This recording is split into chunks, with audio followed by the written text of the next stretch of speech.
প্রিয় বিক্ষুব্ধ জনতা, সমাবেশের পর্যায়ে বক্তব্য রাখবেন ইসলামী যুব আন্দোলন নারায়ণগঞ্জ মহানগরের সংগ্রামী সভাপতি যুবনেতা মোহাম্মদ রবিউল ইসলাম।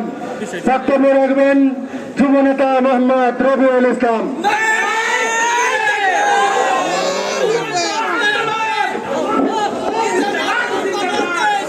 বিসমিল্লাহির রহমানির রহিম। ইসলামী আন্দোলন বাংলাদেশ নারায়ণগঞ্জ জেলা ও মহানগর শাখা কর্তৃক আয়োজিত আজকের এই মিছিল পূর্বক বিক্ষোভ সমাবেশের সংগ্রামী ভাইরা, আজকে আমাদের হৃদয়ে রক্ত খনন হচ্ছে।